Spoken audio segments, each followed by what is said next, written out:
The dust on Samuel Morrison's borrowed dress shoes hadn't even settled when the ranch owner's wife told her the help ate in the kitchen, not with proper folks, and she'd better remember her place if she wanted to keep this job serving at tonight's dinner party. Samuel stood in the doorway of the grand dining room in the Anderson Ranch house outside Las Cruces, New Mexico, in the summer of 1882, watching the guests file in with their fancy clothes and practiced laughter, feeling the weight of every mile she'd traveled from St. Louis after her father's debts had swallowed everything they owned.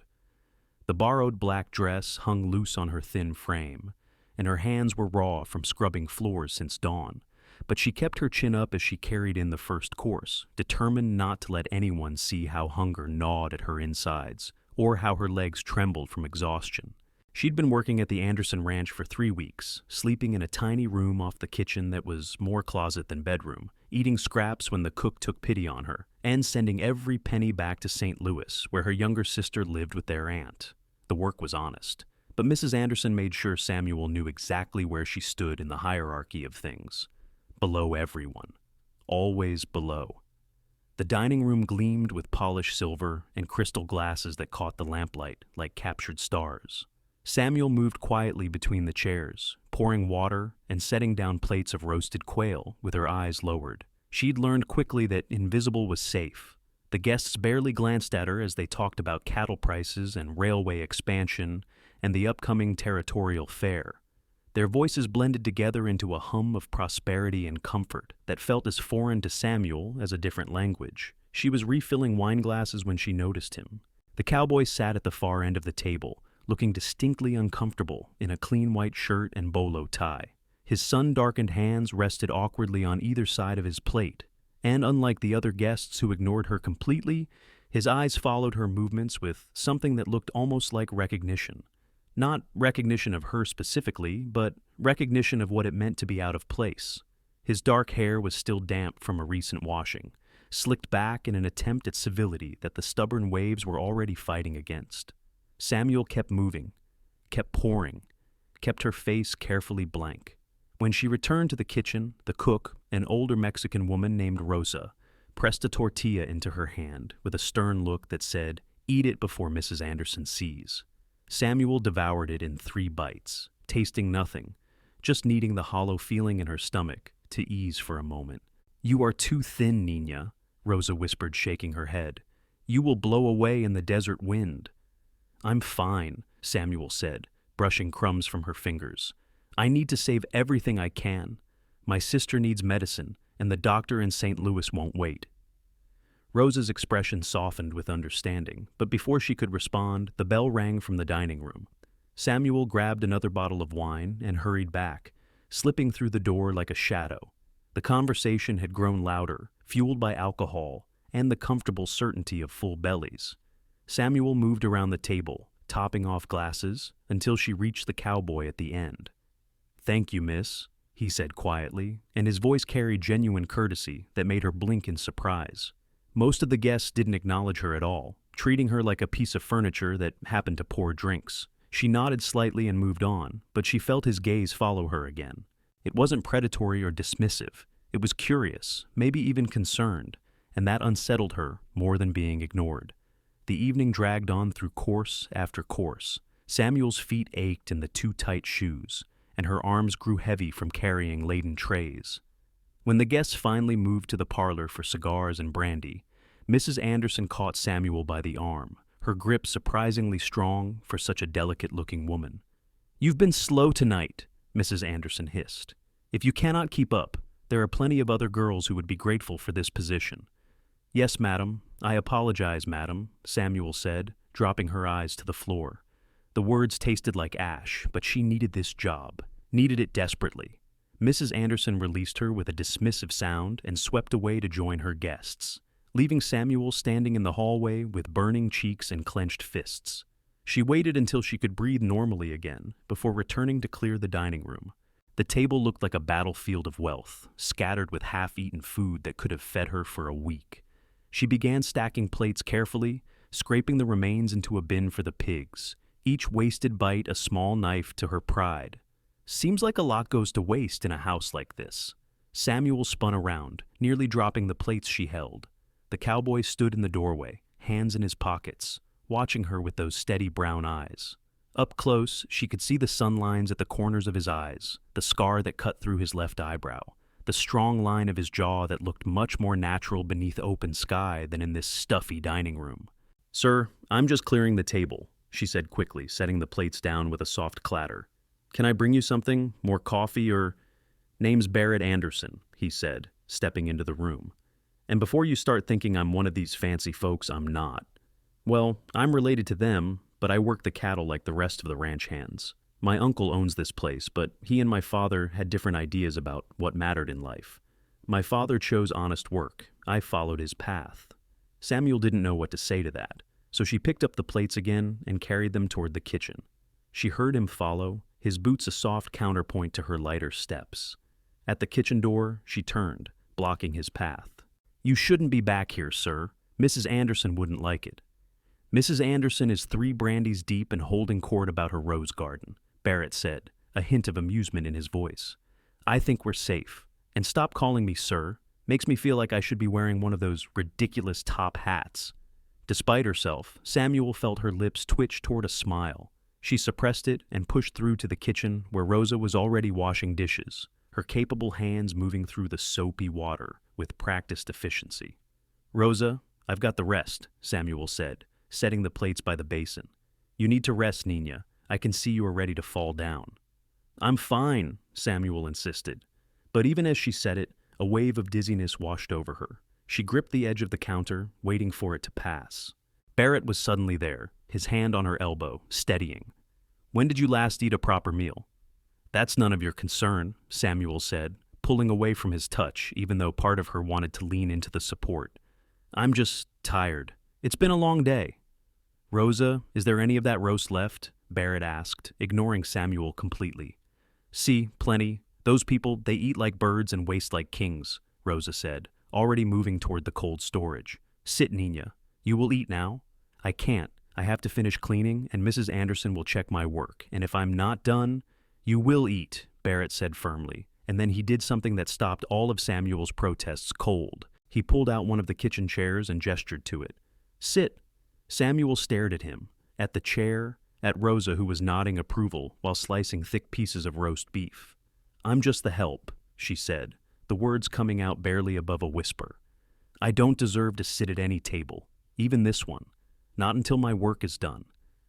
Barrett's expression shifted, something soft and fierce crossing his features at the same time. "Everyone deserves to eat sitting down, Miss Morrison. Everyone deserves basic dignity, regardless of what work they do. Now please sit. Let someone take care of you for once." The kindness in his voice broke something loose inside her chest, some tight knot she'd been carrying since her father died, since she'd had to leave everything behind, since she'd learned that the world could be cruel to young women with no money and no protection. Her eyes stung with sudden tears that she blinked back furiously as she lowered herself into the chair. Her legs nearly gave out with relief, and she realized just how close to collapse she had actually been. Rosa set a plate in front of her, loaded with roast beef, potatoes still glistening with butter, green beans, and a thick slice of bread. Samuel's stomach clenched at the sight, and for a moment she thought she might be too tired to eat. Then the smell hit her, rich and savory, and her hands moved of their own accord, picking up the fork. Barrett sat down across from her, with his own plate that Rosa had prepared without being asked. He ate slowly, not watching Samuel directly, but keeping her in his peripheral vision like she might bolt at any moment. He wasn't wrong to worry. Every bite felt like stealing, even though Rosa kept nodding approval, and even Mrs. Anderson's rules seemed far away with this cowboy sitting guard. "How did you know my name?" Samuel asked between bites, the food bringing her back to life with each swallow. "Asked Rosa earlier," Barrett admitted. "Wanted to know about the girl who looked like she was carrying the weight of the whole territory on her shoulders." Samuel set down her fork, the brief moment of comfort shattering. "I should go. This isn't appropriate, and if your aunt finds out, my aunt is a snob who married into money and forgot what it was like to work for a living," Barrett said bluntly. "My uncle's better, but he lets her run the household however she wants. Doesn't make it right, though. Doesn't make how she treats the staff acceptable. It's honest work, and I'm lucky to have it," Samuel said, the practiced words falling automatically from her lips. "Many people have it worse. That doesn't mean you don't deserve better, Barrett countered. His eyes held hers across the table, and Samuel felt something shift in the air between them, something electric and terrifying, and oddly inevitable. Why did you come to New Mexico?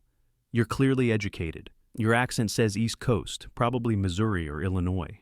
You're young, can't be more than 20 or 21. What brought you all the way out here to work as house staff? Samuel's hands tightened on her fork. I'm 20, and that's really not your business, Mr. Anderson. Barrett, he corrected. And you're right, it's not. But I'm curious about you, Miss Morrison. Can't help it.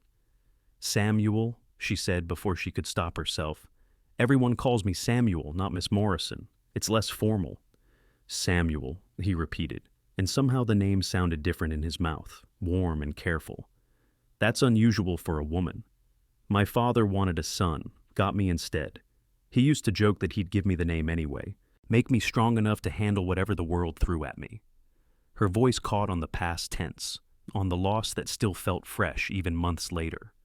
Didn't quite work out that way. Barrett leaned forward slightly, his forearms resting on the table. He passed on? Samuel nodded, not trusting her voice. She took another bite of food to avoid having to elaborate, but Barrett waited with the patience of someone used to long silences under big skies. Finally, she swallowed and said, 6 months ago, heart gave out. Left behind more debts than assets. I have a younger sister, Sophia. She's 16 and living with our aunt in St. Louis, but our aunt isn't well. The money I send back pays for medicine for both of them and keeps Sophia in school. She's smart, brilliant really. She deserves better than I got. What did you get? Barrett asked quietly. This, Samuel said, gesturing around the kitchen. Whatever work I can find that keeps my sister safe and fed. I came west because I heard the territories needed workers, and the jobs paid better than what I could find in St. Louis. Turns out most of those jobs aren't for young women traveling alone. The respectable positions don't pay enough, and the other kind... She trailed off, shaking her head. Mrs. Anderson's employment was actually a blessing, even if she's difficult. It's safe, and that matters more than almost anything. Barrett's jaw tightened, a muscle jumping beneath the skin. You shouldn't have to choose between safety and dignity. Welcome to being a woman in 1882, Samuel said with a bitter smile. We take what we can get and call ourselves lucky. Rosa had been moving around the kitchen during their conversation, putting away dishes and wiping down surfaces. But now she spoke up. You are a good girl, Samuel. You work hard. You complain never. Mrs. Anderson, she does not deserve someone like you. Rosa, Samuel protested, glancing toward the door nervously. It is true, and this one knows it, Rosa said, pointing at Barrett with a wooden spoon. You, boy, what are you going to do about it? Barrett blinked, then a slow smile crossed his face that transformed him from handsome to devastating. I'm working on that, Rosa. Give me a minute. Samuel looked between them, confused and alarmed. Working on what? I don't need anyone to do anything. I'm fine managing on my own. You're half-starved and dead on your feet, Barrett said flatly. That's not fine. That's survival, and there's a difference. He stood up, his chair scraping against the floor. Finish eating. I need to talk to my uncle. No, Samuel said sharply, rising as well despite her leg's protest. Don't you dare risk my position here because of some misguided sense of chivalry. I need this job, Mr. Anderson. I need it more than I need your help. Barrett paused at the door, looking back at her with an expression she couldn't quite read. What if I could offer you something better? Different work, same pay, or better, but where you're treated like a human being instead of furniture. Samuel's heart lurched. Doing what? My father left me a small ranch about 5 miles from here. It's not much, just 100 acres and a house that needs work. But I've been building up a horse breeding operation, training and selling quality stock. I could use help with the books, managing the household side of things, cooking for the hands during busy seasons. It's hard work, but it's honest, and I swear to you on my father's grave that I'd treat you with respect. You'd have your own room, proper meals, and Sundays off. Same wage you're getting here, plus a share of the profits when we sell horses. Samuel stared at him, her mind racing. It sounded too good to be true, which meant it probably was. Why would you offer that to a stranger? Because I recognize the look in your eyes, Barrett said simply. that desperate determination to keep going even when everything hurts. I saw it in my mother's eyes after my father died, and she had to figure out how to survive. Someone helped her then. I'd like to return the favor for someone else." "Your mother, is she?" Samuel started to ask. "She passed on 2 years ago. Fever took her quick," Barrett said, and Samuel heard the echo of her own loss in his voice. "Left me the ranch and a lot of memories of what it means to help people when they need it most." Samuel sank back into her chair, the offer spinning through her exhausted mind. Every practical instinct screamed at her to be cautious, to recognize this could be a trap or worse. But something in Barrett's eyes, in the straightforward way he spoke, in how he'd pulled out a chair and told her to sit like it was the most natural thing in the world, made her want to trust him. "I'd need to give Mrs. Anderson notice," Samuel said slowly. "At least a week." 2 weeks is proper," Barrett agreed. "That gives me time to get the spare room ready and hire another hand to help with the heavy work so you're not overwhelmed.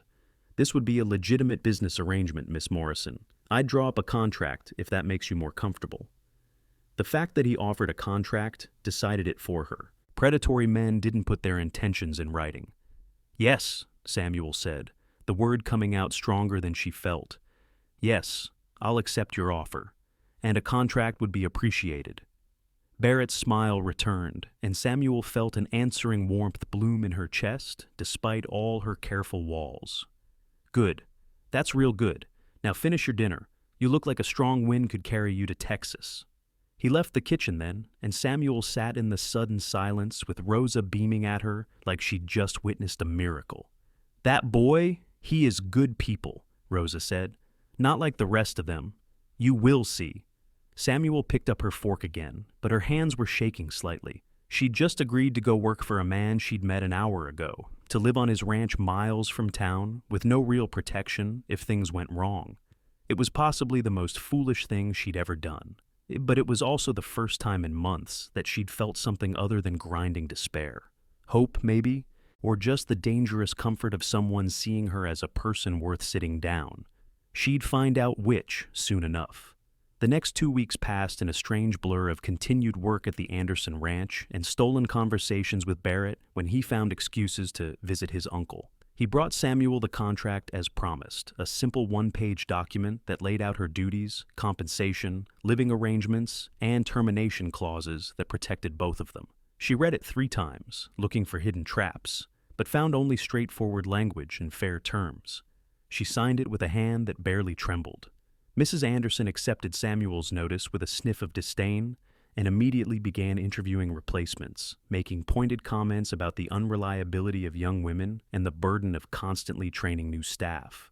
Samuel endured it with the same quiet dignity she'd maintained since arriving, counting down the days until she could leave. Barrett visited more frequently as her departure date approached, often spending time in the kitchen with Rosa, talking about his horses and plans for the ranch. Samuel learned that he was 26, that he'd spent 2 years working cattle drives north to Kansas before settling down to pursue his father's dream of breeding quality horses, and that he had a roan mare named Juniper, who he claimed could count to 5 and had opinions about everything. "You'll like her," Barrett told Samuel one afternoon while she was mending linens in the kitchen. "She's stubborn but smart. Reminds me of someone else I know." Samuel looked up from her stitching, one eyebrow raised. "Are you comparing me to a horse, Mr. Anderson?" "Barrett," he corrected automatically. "And yes, I suppose I am. Is that offensive? Out here, comparing someone to a good horse is actually a compliment." Despite herself, Samuel laughed. It surprised her, that sound, rusty from disuse. Rosa glanced over with approval, and Barrett's expression softened into something warm and pleased. "You should do that more often," he said quietly. "Do what? Laugh, smile, let yourself be young instead of carrying the world on your shoulders." Samuel's amusement faded. "I don't have the luxury of being young, Mr. Anderson.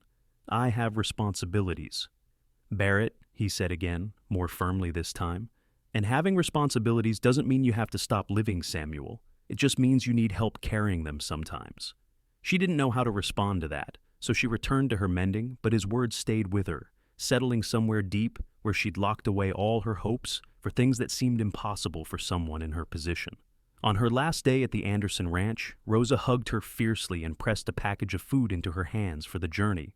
Mrs. Anderson gave her final wages with a lecture about proper behavior and the importance of maintaining one's reputation. Samuel nodded in all the right places, collected her few belongings in a battered carpet bag, and met Barrett in the yard, where he waited with a wagon hitched to 2 sturdy horses. "Ready?" he asked, taking her bag and setting it gently in the wagon bed. Samuel looked back at the grand house where she'd spent the last 6 weeks, scrubbing and serving and making herself invisible. She felt no nostalgia, only relief. "Yes, I'm ready." The ride to Barrett's ranch took them southwest, following a dusty road that wound through scrubland dotted with mesquite and yucca. The summer sun beat down mercilessly, but a dry breeze made it bearable. Barrett kept up an easy stream of conversation, pointing out landmarks and telling stories about the area. Samuel found herself relaxing despite her lingering nervousness, lulled by his comfortable presence and the rhythmic creak of the wagon wheels. "There," Barrett said finally, pointing ahead, where a cluster of buildings emerged from the heat shimmer. "That's home." The ranch house was smaller than Samuel expected, a single-story adobe structure with a covered porch and blue-painted shutters that gave it a welcoming look. Nearby stood a barn in good repair, several corrals with horses grazing peacefully, and a few other outbuildings she couldn't immediately identify. It wasn't grand, but it looked solid and well-maintained, lived in rather than just occupied.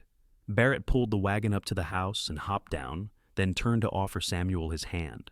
She took it, feeling the calloused warmth of his palm against hers as she climbed down. Her legs were stiff from the ride, and she stumbled slightly on landing. His hand immediately went to her waist, steadying her. And for a moment, they stood close enough that she could see the gold flecks in his brown eyes. "Careful," he said softly, and then stepped back, giving her space. A man emerged from the barn, older than Barrett, with silver threading through his dark hair and a weathered face that crinkled into a smile when he saw them. "About time you got back, boss." Juniper's been pacing like she knew something was up. "Miguel, this is Miss Samuel Morrison. She'll be managing the household and helping with the business side of things," Barrett said, making introductions. "Samuel, this is Miguel Cortez. He's been helping me build this place from nothing. Best hand with horses I've ever met. And he knows more about this land than I'll learn in a lifetime." Miguel touched the brim of his hat politely. "Welcome, Miss Morrison. It will be good to have someone keeping this place civilized. Barrett here thinks beans and coffee qualify as proper meals." Samuel found herself smiling. "I'll see what I can do about that." Barrett showed her inside, and Samuel's first impression was of space and light. The main room served as kitchen and living area combined, with a stone fireplace, sturdy furniture that looked handmade, and windows that let in the afternoon sun. 2 doors led off the main room. Barrett opened one to reveal a bedroom with a real bed, a dresser, a small desk, and curtains embroidered with wildflowers. "This is yours," Barrett said. "I hope it's comfortable. I had Miguel's wife Maria come over to add some touches. She said it looked too much like a monk's cell before." Samuel set her carpetbag down slowly, looking around the room that was easily twice the size of her closet at the Anderson ranch. The bed had a thick quilt, the dresser was stocked with fresh linens, and someone had put a vase of dried wildflowers on the desk. It was more than she'd had in months, and the kindness of it made her throat tight. "It's perfect," she managed to say. "Thank you." "You'll earn it," Barrett said, but his tone was warm. "I wasn't lying about needing help. The books are a mess. I can barely cook anything that doesn't come from a can, and during foaling season it gets crazy around here. But for now, why don't you settle in? Dinner's not for a few hours. Miguel and I need to check on a mare who's close to dropping her foal." Samuel nodded, grateful for the time alone to process everything. After Barrett left, she unpacked her meager belongings, hanging her 2 dresses in the small wardrobe and setting her father's pocket watch on the desk where she could see it. Then she sat on the bed, feeling the give of an actual mattress beneath her, and let herself take a full breath for what felt like the first time in weeks. She'd done it. She'd found something better, something safer. Now she just had to prove she could handle it and ignore the growing warmth she felt every time Barrett looked at her with those steady, honest eyes. Over the following weeks, Samuel fell into a rhythm at the ranch that felt almost natural. She rose with the sun, started coffee and breakfast for Barrett and Miguel, then tackled the books that were indeed a disaster of half-recorded transactions and missing receipts. She had a good head for numbers, a skill her father had encouraged, and she began organizing the ranch's finances into a system that actually made sense. Between the bookwork, she managed the household, cooking proper meals that made Miguel nearly weep with gratitude and keeping the place clean and organized. It was still hard work, but it was different here. Barrett treated her like a valued employee, asking her opinion on business decisions and listening when she suggested improvements.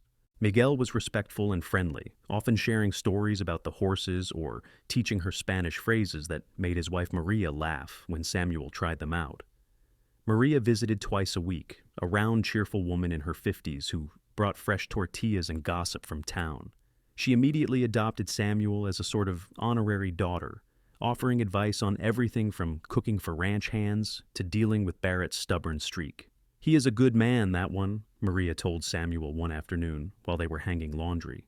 "But he keeps too much inside. Since his mother died, he does not let anyone close. You are good for him, I think. You make him smile more." Samuel ducked her head, focusing on pinning a sheet to the line. "I'm just his employee, Maria, that's all." Maria hummed, a sound loaded with skepticism. "If you say so, mija. But I see how he looks at you, and I see how you look at him when you think no one notices." Samuel's cheeks heated. She'd been trying very hard not to notice the way her heart jumped whenever Barrett came in from working the horses, shirt clinging to his shoulders and hat shading those expressive eyes. She'd been trying not to think about how his rare smiles made her feel like she'd accomplished something important. She'd been trying to maintain proper professional distance and failing a little more each day. "It wouldn't be appropriate," Samuel said firmly. "I work for him. There's a power imbalance, and I can't risk losing this position. My sister depends on me." "Love does not care about appropriate," Maria said, with the confidence of someone married 30 years. "But you are young still. You will figure it out." Samuel wanted to protest that there was no love involved, just growing attraction and friendship, but Maria had moved on to talking about her grandchildren, and the moment passed. That evening, Samuel was finishing up the books at the desk in the main room when Barrett came in, looking tired but satisfied. "That mare finally foaled," he announced. "Perfect little filly, dark bay with a star on her forehead. Want to come see?" Samuel set down her pencil immediately. Over the past weeks, she'd discovered a love for the horses that surprised her. Growing up in St. Louis, she'd barely interacted with animals beyond the occasional carriage horse. Here, she'd learned to appreciate their personalities, their intelligence, and their surprising gentleness. The barn was warm and dim, smelling of hay and horse and leather. Miguel stood by one of the larger stalls, and inside, an exhausted-looking mare stood over a gangly foal that was all legs and big eyes. Samuel leaned on the stall door, watching the baby nuzzle against her mother, searching for milk. "She's beautiful," Samuel breathed. "She'll be a good one," Barrett agreed, standing close beside her, their shoulders nearly touching. "Strong lines, good bone structure, should fetch a nice price in a year or two." Samuel glanced up at him. In the low light, his face looked softer, younger. "Is it hard, selling them after you raise them?" "Every time," Barrett admitted. "But that's the business, and I make sure they go to good homes, people who'll treat them right. That helps." They stood there in comfortable silence, watching the mare and foal until Miguel cleared his throat. "I am going home to Maria now. Everything is settled here. Buenos noches." "Night, Miguel," Barrett called, and then it was just the two of them in the quiet barn. Samuel knew she should go back to the house, maintain proper boundaries, but she didn't move. Barrett didn't either. "Can I ask you something?" Barrett said after a while. "Of course. Do you ever regret coming here, taking this job? Sometimes I worry I made things harder for you instead of easier." Samuel turned to look at him fully, surprised by the uncertainty in his voice. "Why would you think that?" "Because you work from dawn to dusk, same as you did at my uncle's place. Because you're still sending every penny you can to your sister. Because I see you sometimes looking out at the horizon like you're carrying something heavy. And I wonder if I just moved your burden from one place to another." "Barrett," Samuel said, and realized it was the first time she'd used his given name without stumbling over it. "This is different. Here, I'm treated like a person. You ask my opinion. You pulled out a chair and told me to sit when I thought I didn't deserve basic dignity. That matters more than you know." His eyes searched hers in the dim light. You deserve everything good in this world. Samuel Morrison, I hope you know that." Her breath caught at the intensity in his voice, at the way he said her name like it meant something. The air between them felt charged, and she realized with a jolt that he was going to kiss her, that she wanted him to kiss her, that this was the moment where everything would change. And then a horse whinnied loudly in the next stall, breaking the spell. Barrett stepped back with a rueful laugh, running a hand through his hair. "I should let you get some rest. It's late." Samuel nodded, not trusting her voice, and fled to the house before she could do something foolish, like close the distance between them herself. That night, lying in her bed, Samuel admitted to herself what she'd been denying for weeks. She was falling in love with Barrett Anderson. It was impractical and potentially disastrous and completely outside her carefully laid plans for survival. But it was also undeniable, a growing warmth in her chest that flared every time he smiled at her, every time he treated her with respect and kindness, every time she caught him looking at her like she was something precious. She didn't know what to do about it, so she did what she always did. She focused on work, on sending money to Sophia, on building a stable foundation for her future. Love, she told herself, was a luxury she couldn't afford. Not yet, maybe not ever. But her heart, traitorous thing that it was, didn't listen. August burned into September, and the ranch work intensified as Barrett prepared to take several horses to a sale in Santa Fe. Samuel found herself managing more of the daily operations, making decisions about feed orders and equipment repairs with growing confidence. Barrett trusted her judgment, which made her determined to prove that trust wasn't misplaced. The night before Barrett was set to leave for Santa Fe, Maria invited them both for dinner at her house in town. Samuel agreed readily, grateful for the chance to see more of Las Cruces beyond the ranch and the Anderson estate. She wore her better dress, a deep green cotton that was respectable if not fancy, and pinned her dark hair up carefully. When she emerged from her room, Barrett was waiting by the wagon, and the look on his face when he saw her made her steps falter. It wasn't just appreciation. It was wonder, pure and unguarded, gone in a moment, but impossible to unsee. "You look lovely," he said simply, offering his hand to help her up.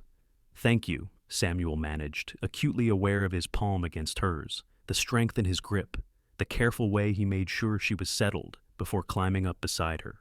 The ride into Las Cruces took 30 minutes, and they talked easily about the ranch, about the horses Barrett planned to sell, about a letter Samuel had received from Sophia, full of news about school and their aunt's improving health. The money Samuel had been sending was making a real difference, and knowing that eased some of the constant anxiety she carried. Maria's house was warm and welcoming, filled with the smell of cooking and the sound of laughter. Miguel greeted them at the door, and soon they were seated around a large table with Maria and Miguel's 3 grown children and their families. Samuel found herself pulled into the cheerful chaos, answering questions about St. Louis and the ranch, playing with Maria's grandbabies who were fascinated by her pale skin and light accent. She caught Barrett watching her more than once, his expression soft, as she laughed at something Miguel's son said or bounced a toddler on her knee. Each time their eyes met across the table, something passed between them, a recognition of what was building, whether they acknowledged it or not. After dinner, the men migrated outside to smoke and talk, while the women cleaned up and settled the children. Maria cornered Samuel in the kitchen, her eyes twinkling. "You see now what I mean? The way he looks at you?" "Maria," Samuel protested weakly. No, you cannot hide from this, mija. Life is too short, and happiness is too rare. If you care for him, and I think you do, then you must be brave." "What if it ruins everything?" Samuel asked quietly.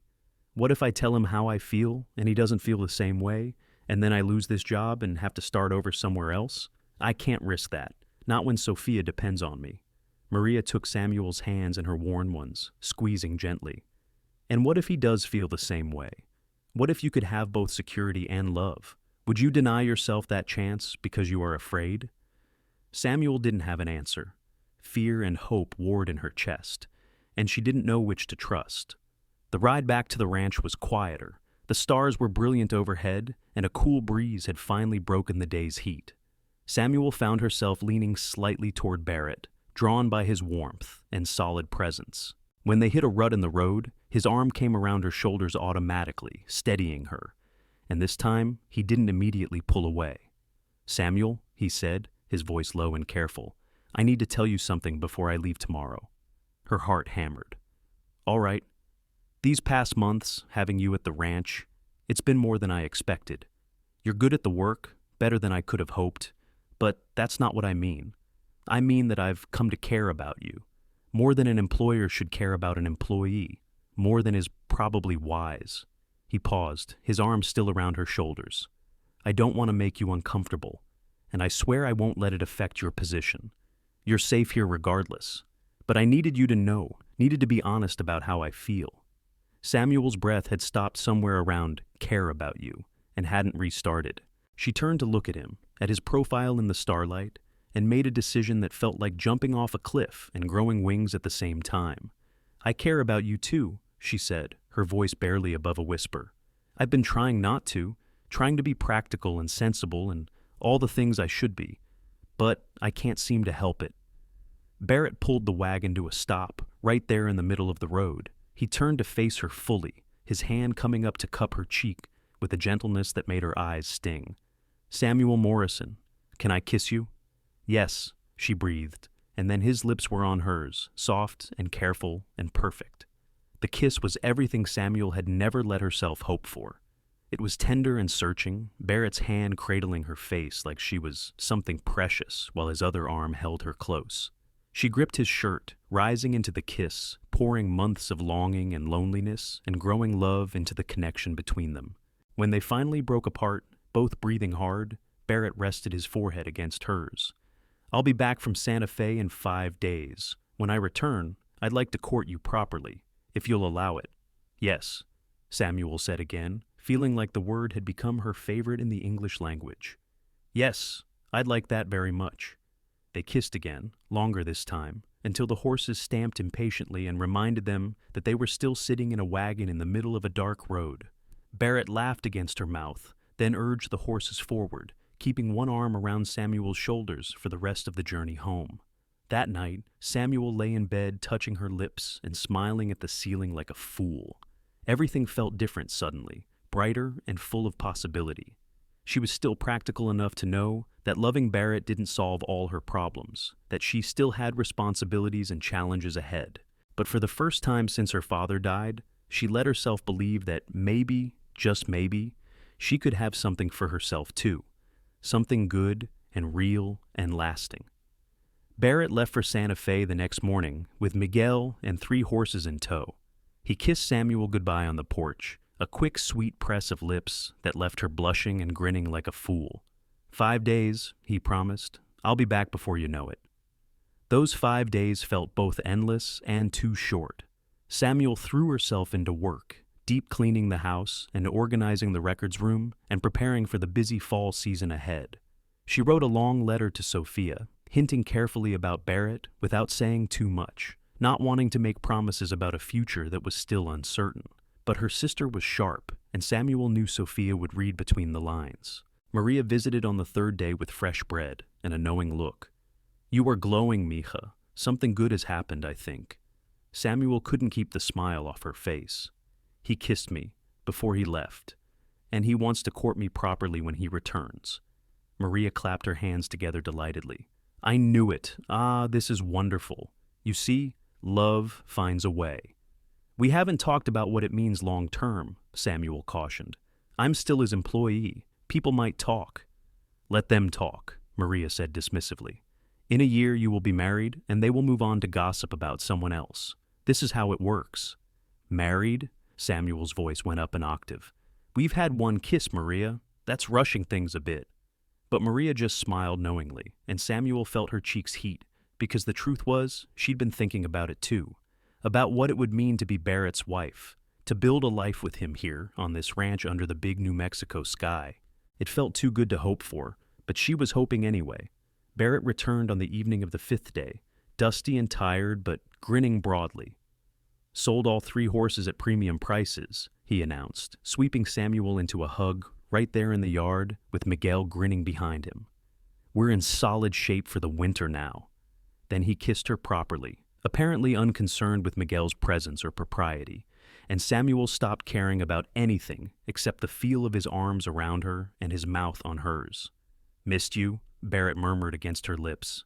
Missed you too, Samuel admitted, and it felt good to say it, to be honest about what she felt, instead of hiding behind walls of practicality. That night after dinner, they sat on the porch together, watching the stars emerge. Barrett held her hand, his thumb tracing circles on her palm. I did a lot of thinking on the road to Santa Fe, he said, about us, about what I want for the future. Samuel's heart picked up speed. And what do you want? You, he said simply. I want you in my life, not just as an employee, but as my partner. I know it's fast, and I know you have responsibilities to your sister. I'm not asking you to marry me tonight. He paused, then added with a small smile, though I'm not ruling it out for the future, but I want you to know that I'm serious about this, about us. You're not just some passing fancy, Samuel. You're important to me. Samuel turned to face him, bringing her free hand up to rest against his chest, where she could feel his heart beating. I want that too. I want to see where this goes. But I need to be honest with you about something. My sister, Sophia, she's only 16. Once she finishes school, I'd like to bring her here. Make sure she has opportunities and security. If we're going to be together, she comes as part of the deal. I can't abandon her. I wouldn't want you to, Barrett said immediately. Family is important. If Sophia needs a home, then she'll have one here, with us. We have the space, and honestly, having another person around who's educated and capable sounds like a blessing, not a burden. Relief and love flooded through Samuel in equal measure. She leaned forward and kissed him, trying to communicate everything she felt through the press of her lips against his. Barrett responded immediately, pulling her closer, and the kiss deepened into something heated and promising. When they finally broke apart, both breathing hard, Barrett rested his forehead against hers. I love you, Samuel Morrison. I think I have since that first night when you looked at me like I was crazy for offering you a chair. I love you too, Samuel whispered, the words feeling both terrifying and right. Though I still think you were a little crazy. Who offers employment to a stranger they met at a dinner party? Someone who recognized something worth keeping, Barrett said, and kissed her again. The weeks that followed were the happiest Samuel could remember in years. She and Barrett courted openly now, taking walks in the evening after work was done, sitting close during meals, stealing kisses in the barn when Miguel wasn't looking. They talked about everything, sharing stories from their pasts, dreams for the future, hopes and fears that they'd never voiced to anyone else. Barrett proved to be a thoughtful suitor, bringing her wildflowers from the range, teaching her to ride properly so she could explore beyond the ranch boundaries, listening intently when she talked about her work with the books or her worries about Sophia. Samuel found herself blooming under his attention, becoming more confident and open, laughing more easily, and letting herself relax into the joy of being loved. Maria watched their courtship with the satisfaction of a successful matchmaker, while Miguel teased Barrett mercilessly about being soft and domesticated. But everyone could see how good they were together, how they balanced each other. Barrett's steady confidence helped ease Samuel's anxiety, while her sharp mind and practical nature helped ground his sometimes impulsive ideas about expanding the ranch. In October, a letter arrived from St. Louis that made Samuel's hands shake as she opened it. But the news inside was good. Sophia's final year of school was going well, and their aunt's health had stabilized enough that she felt comfortable writing to tell Samuel not to worry so much. You've done more than enough for us, Sophia wrote in her neat script. Aunt Helen says you should focus on building your own life now. We'll be fine. Come visit when you can, but stop sacrificing everything for us. You deserve happiness too.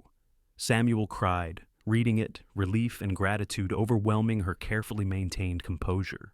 Barrett found her on the porch, with tears streaming down her face, and immediately gathered her into his arms, concerned. When she explained through hiccuping sobs that these were good tears, that her sister was safe and her aunt was better, and she finally felt like maybe everything would be okay, he just held her tighter and let her cry it out against his chest. You're an amazing woman, he murmured into her hair. The way you've taken care of your family, never complaining, always putting them first. It's one of the things I love most about you. I was so scared, Samuel admitted.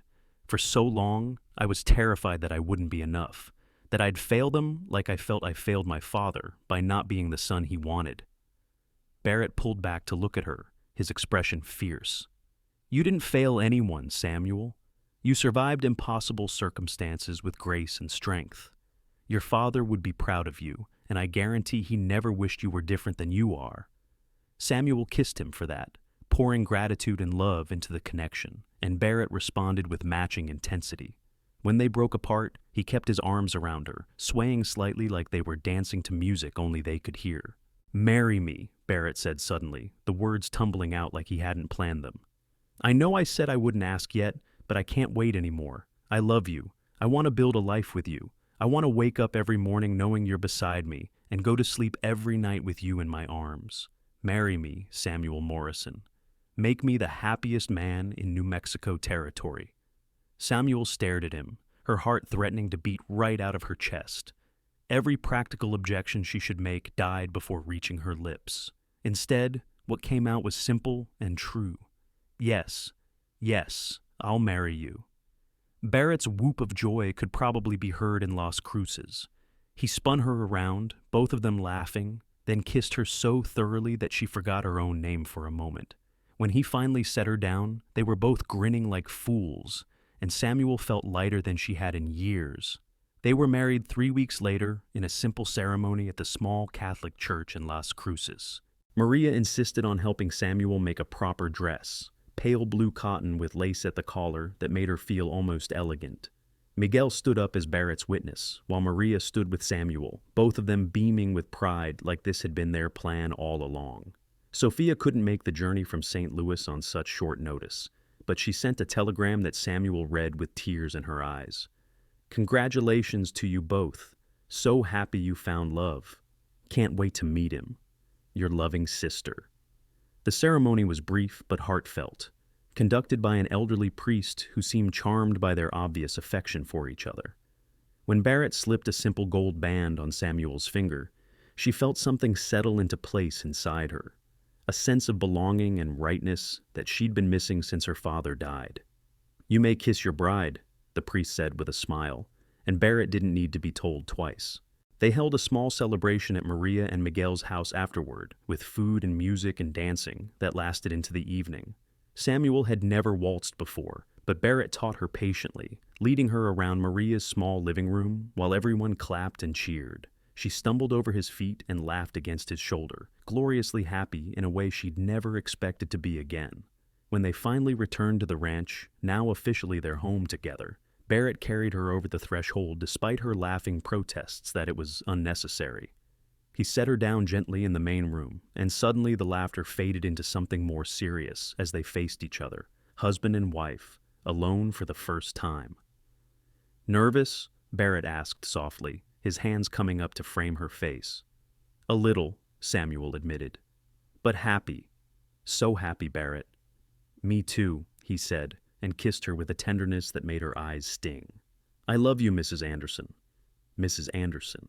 Samuel Morrison was gone, transformed into Samuel Anderson, and she found she didn't mind the change at all. This name represented new beginnings, a fresh start, a future built on love instead of desperation. She kissed her husband back, letting herself sink into the moment, into the promise of all the nights and days ahead. Their first months of marriage were an adjustment, but a joyful one. Samuel moved into Barrett's larger room, and they fell into new rhythms of domestic life together, working side by side during the day and falling into bed exhausted each night, learning each other's bodies and habits and preferences. Barrett was an attentive lover, patient with Samuel's inexperience and generous with affection.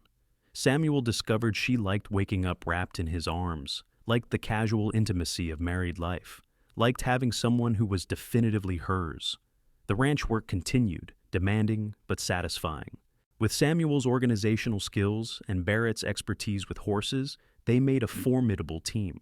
By spring, they'd expanded their operation, adding more breeding stock and hiring another hand to help Miguel with the increased workload. Money wasn't plentiful, but it was steady, and Samuel no longer lay awake at night worrying about survival. In June, Sophia came to visit for the summer, and Samuel barely recognized the poised young woman who stepped off the train in Las Cruces. At 17 now, Sophia had grown tall and confident, her education evident in her speech and bearing. She threw herself into Samuel's arms with unladylike enthusiasm, both of them crying and laughing at once. Barrett hung back respectfully, letting the sisters have their reunion, But when Samuel finally pulled him forward for introductions, Sophia studied him with sharp eyes that reminded Barrett very much of his wife. Whatever she saw must have passed muster because she smiled and shook his hand firmly. "Thank you for taking care of my sister," Sophia said. "She wrote about you constantly. I was starting to worry she'd made you up." "I promise I'm real," Barrett said with a grin. "And Samuel doesn't need taking care of. She's the strongest person I know." Sophia's smile widened with approval. "I think you'll do nicely." That summer was golden with Sophia's presence. She fit seamlessly into ranch life, helping with the books and the household work, charming Miguel and Maria, and spending long evenings talking with Samuel about everything and nothing. Samuel watched her sister bloom in the desert air and made tentative plans. When Sophia's education was complete, maybe she could stay, maybe make a life out here too. But that was a conversation for later, for when Sophia was ready to make her own choices about her future. In August, Samuel realized she'd missed her monthly courses twice. She told Barrett one evening as they sat on the porch watching the sunset paint the sky impossible colors. "I think I'm pregnant," she said simply. Barrett's reaction was immediate and joyful. He pulled her into his lap, kissing her soundly, then pressing his hand flat against her still flat stomach with wonder on his face. "A baby? We're having a baby?" "Seems like it," Samuel said, unable to keep the grin off her face despite her nervousness. "Are you happy?" "Happy doesn't begin to cover it," Barrett said. "I'm ecstatic, terrified, but ecstatic. You're going to be such a good mother, Samuel."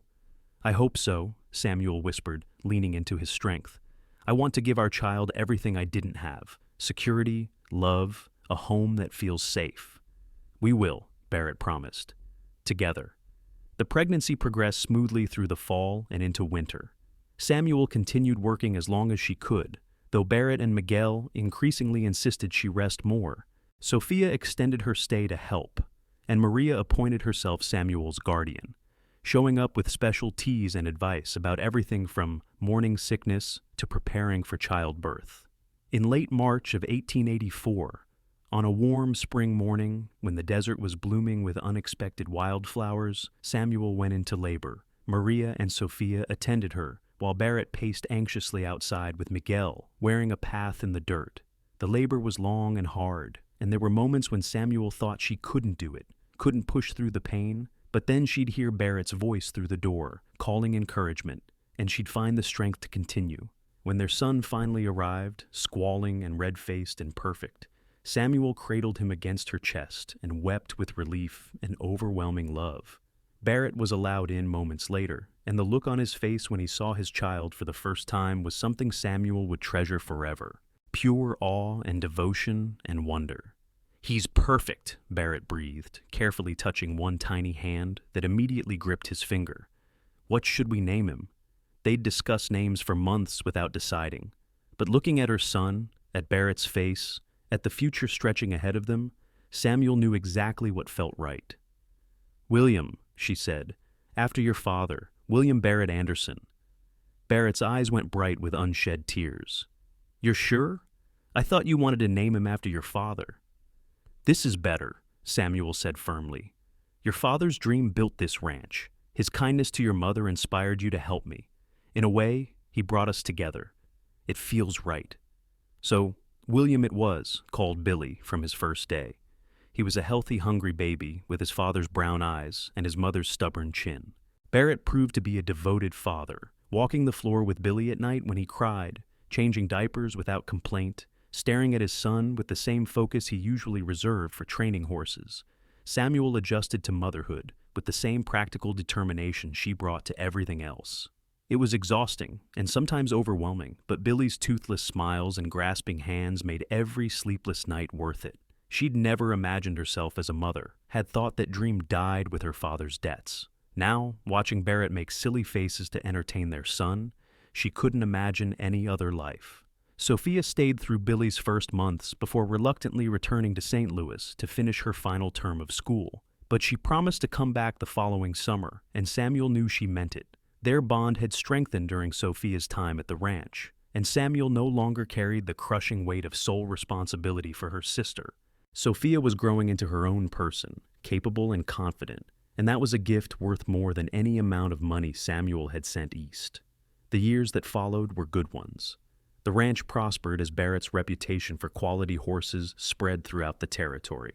They hired more hands, built additional corrals, and expanded the house to accommodate their growing family. A daughter, Emma Rose, arrived 2 years after Billy, followed by another son, James, 2 years after that. Samuel thrived in her role as wife, mother, and business partner. She managed the ranch's finances with skill, negotiated contracts with buyers, and even began breeding a line of her own, smaller horses better suited for women riders. Barrett encouraged her ambitions, proud of her successes and never diminishing her contributions to their shared enterprise. They had their challenges, of course. A harsh winter in 1886 killed several horses and strained their finances. Emma's birth was difficult, leaving Samuel bedridden for weeks and scaring Barrett badly. They argued sometimes about money and raising the children and 100 other small things, but they always talked it through, always came back together, remembering that night when Barrett had pulled out a chair and told a desperate young woman to sit, treating her like she mattered. "I think about that night sometimes," Samuel said one evening in the summer of 1889. They were sitting on the porch as they often did after the children were in bed, watching the stars emerge and enjoying the relative cool. "The dinner party at your uncle's house, how close I came to refusing your offer." "What made you accept?" Barrett asked, his arm coming around her shoulders automatically, comfortable in a way that spoke of years together. "You saw me," Samuel said simply. "You looked at me and saw a person, not just a servant. You gave me dignity when I'd forgotten I deserved it. That seemed worth the risk." Barrett kissed her temple. "Best risk I ever took, asking you to come work here. Changed my whole life." "Mine too," Samuel agreed, leaning into his warmth. "I was so scared back then. Scared I'd fail my sister. Scared I'd never be safe. Scared I'd be alone forever. And then you pulled out that chair." "And told you to sit," Barrett finished, smiling at the memory. "Seemed like the decent thing to do. Didn't know I was about to fall in love." "Neither did I," Samuel admitted. "But I'm glad you did. Glad we did." They sat in comfortable silence for a while, listening to the night sounds of the ranch, the distant whinny of horses and chorus of crickets and the soft breathing of their children through the open windows. This life they'd built together from loneliness and desperation, and one simple act of kindness felt like the most improbable miracle. But it was real, solid, theirs. "Do you ever regret it?" Barrett asked quietly. "Marrying me? Staying here instead of going back east where things might have been easier?" Samuel turned to look at him, this man who'd given her everything when she had nothing, who'd loved her through fear and uncertainty and learning how to trust again. "Not for a single moment," she said firmly. "This is exactly where I'm meant to be, with you, with our children, building something lasting. You gave me back my life, Barrett. How could I regret that?" He kissed her then, deep and lingering, a kiss that held 7 years of marriage and partnership and love. When they broke apart, both smiling, Samuel rested her head on his shoulder and looked out at their land stretching toward the horizon, at the life they'd created together. She'd been just the help once, a desperate young woman who believed she didn't deserve a seat at any table. But Barrett had seen something different, something worth investing in. He'd given her dignity and opportunity and, eventually, love. And she'd taken those gifts and built them into a legacy, into a family and a business and a home that would endure. The future stretched ahead of them, full of possibility and promise. Their children would grow up knowing security and love, would never feel the desperation that had driven Samuel west. And someday, when Billy and Emma and James had children of their own, Samuel would tell them the story of how their grandparents met, how a cowboy at a dinner party had looked at a frightened young servant and done the simplest, most profound thing possible. He'd pulled out a chair and said, "Sit," offering dignity when it was needed most. And everything else, all the love and life and legacy that followed, had grown from that one moment of simple human kindness. Samuel smiled against Barrett's shoulder, feeling his steady heartbeat beneath her cheek, listening to the peaceful sounds of their ranch settling into night. She'd found her place in this wild desert territory, had built a life beyond anything she'd imagined possible in those dark days after her father's death. And it had all started with a chair, a cowboy, and the revolutionary idea that everyone, regardless of station or circumstance, deserved to be treated like they mattered. She mattered. She'd always mattered. It had just taken Barrett to help her see it. Years continued to unfold in steady succession, marked by the rhythms of ranch life and the milestones of their growing children. Billy grew tall and serious, inheriting his father's skill with horses and his mother's head for numbers. Emma was spirited and clever, constantly getting into mischief that made Samuel simultaneously exasperated and proud. James was the gentle one, more interested in books than cattle, and both his parents encouraged his scholarly bent even as they taught him ranch skills. Sophia married a teacher she met in St. Louis and moved to Santa Fe in 1891, close enough to visit regularly, but far enough to have her own life. She and Samuel remained close, exchanging long letters and celebrating holidays together when distance allowed. Watching her sister thrive in her own marriage, building her own family, gave Samuel a sense of completion. She'd kept her promise to her father, had protected Sophia, and given her opportunities. The rest was Sophia's to shape as she wished. The ranch itself became something of a landmark in the area. The Anderson Ranch, people called it, where you could find quality horses and fair dealing. Barrett's reputation for honesty spread, and buyers came from as far as Texas and Colorado to purchase his stock. Samuel's financial management kept them stable even during hard years, and her own breeding program produced horses that were particularly popular among women riders, elegant animals with gentle temperaments and good endurance. They added to the house several times, creating space for their family and for guests. The tiny bedroom where Samuel had stayed as an employee became a guest room where Maria often slept when she stayed late, helping with the children. The main room expanded to accommodate a proper dining table where the whole family gathered for meals, talking and laughing and making memories that would last lifetimes. Miguel and Maria became like family, their children and grandchildren intertwining with the Andersons' lives in the way communities do in remote places. The ranch employed multiple hands by the late 1890s, and Samuel made sure they were all treated fairly, remembering too well what it felt like to be at someone else's mercy. They paid decent wages, provided good food and clean lodging, and treated everyone with respect regardless of their background. "You run this place like you're trying to make up for every unfair boss in the territory," Barrett teased one evening, after Samuel had spent an hour ensuring the new cook had everything needed to prepare proper meals for the hands. "Maybe I am," Samuel replied, not ashamed of it. "Everyone deserves dignity in their work. You taught me that." Barrett pulled her close, kissing the top of her head. "I just pulled out a chair, Samuel. You're the one who built an empire on the principle. It wasn't quite an empire, but it was solid and successful, and most importantly, built on values they both believed in." When Billy turned 18 in 1902, they officially made him a partner in the business, recognizing his contributions and giving him stake in the ranch's future. Emma, at 16, was already handling much of the correspondence with buyers, her neat handwriting and persuasive arguments closing deals before the buyers even arrived to inspect the stock. James, at 14, talked about maybe going to university someday, and both his parents assured him they'd find a way to make it happen. Samuel was 40 years old in 1902, and sometimes she couldn't quite believe how far she'd come, from that frightened 20-year-old girl carrying plates at a dinner party. Her hands were still work-roughened, but now from managing her own household rather than serving someone else's. Her face showed the lines of age and sun, but also laugh lines around her eyes and mouth, evidence of joy rather than hardship. Barrett turned 46 that same year, silver threading through his dark hair and his face weathered by decades under the desert sun.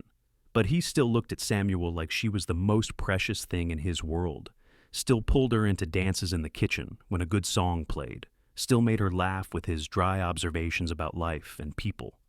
They'd grown older together, had built something lasting and real, 3 children who were becoming remarkable adults in their own right. A ranch that employed a dozen families and contributed to the community's prosperity, a partnership based on mutual respect and enduring love. It was more than Samuel had ever dreamed possible in those desperate days in St. Louis. One evening in late autumn of that year, Samuel found an old letter tucked in a book she hadn't opened in years. It was from her father, written shortly before he died, when he'd known his heart was failing. She'd carried it west with her, but had been unable to read it for a long time, the pain too fresh. Now, sitting in the comfortable chair by the fireplace in her own home, she unfolded the yellowed paper and read her father's final words. He wrote about his regrets, about the debts he couldn't repay, about his sorrow at leaving her and Sophia vulnerable, but he also wrote about his pride in her, his strong, capable daughter, who'd never let circumstances defeat her. "You have more courage than any son could have had," he wrote in his shaky script. "I named you Samuel because I wanted you to be strong. You became stronger than I ever imagined. Whatever happens, I know you'll take care of your sister. I know you'll survive. And I hope, my darling girl, that someday you'll find happiness again. You deserve it more than anyone I know." Tears streamed down Samuel's face as she read, but they weren't bitter tears anymore. They were healing ones, full of grief, but also gratitude.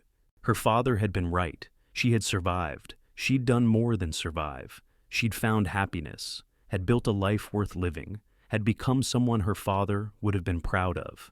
Barrett found her there, crying over the letter, and immediately gathered her into his arms. She explained through tears what she was reading, and he held her while she worked through the complicated emotions of loss and love and time's passage. When she finally calmed, he wiped her tears gently and kissed her forehead. "Your father would be incredibly proud of you," Barrett said firmly. "Everything you've accomplished, everything you've overcome, the woman you've become, he'd be proud, Samuel. I'm certain of it." "I hope so," Samuel whispered. "I hope he knows I kept my promise. I took care of Sophia, and I found happiness, just like he wanted." "More than happiness," Barrett corrected. "You found a whole life, and you've given that same opportunity to so many others. Every person who works here and is treated fairly, every woman who buys one of your horses and gains independence, every time you insist someone sit at the table instead of standing. You're passing forward the dignity you were given. That's a legacy worth having." Samuel looked up at her husband, this man who'd changed her entire life with one simple gesture of kindness, and felt her heart swell with love. "I couldn't have done any of it without you," she said. "You saved me, Barrett." "No," he said, shaking his head. "You saved yourself. I just gave you a place to land while you figured things out. Everything else, all the success and the family and the life we've built, that's been both of us working together. Partnership, remember? Like we've always been." She kissed him for that, deep and grateful and full of love that had only grown stronger over 20 years of marriage. When they broke apart, she folded her father's letter carefully and tucked it back in its envelope. She'd keep it always, a reminder of where she'd come from and how far she'd traveled. The years continued their march forward. Emma married a veterinarian from Las Cruces in 1905, a kind young man who shared her love of horses and didn't mind having a wife who was as capable as she was beautiful. They stayed in the area, and Emma continued helping with the ranch while starting her own family. Billy married a schoolteacher in 1907, bringing her to live at the ranch where they built a small house on the property, keeping the family close. James did go to university, studying literature and history, but he came home every summer and never lost his connection to the land that had shaped him. Samuel became a grandmother in 1906, and holding Emma's daughter for the first time brought unexpected tears to her eyes. This tiny person represented a future Samuel had once thought impossible, a grandchild who would grow up secure and loved, who would never know the desperate poverty that had marked Samuel's early adulthood. It felt like the ultimate victory, the final proof that she'd broken the cycle of uncertainty and created something permanent. Barrett was an even more devoted grandfather than he'd been a father, spending hours entertaining the babies and teaching the older grandchildren about horses and the land. Samuel watched him with their grandchildren and fell in love with him all over again, this man who'd given her everything and asked for nothing but her companionship in return. In 1912, Samuel turned 50.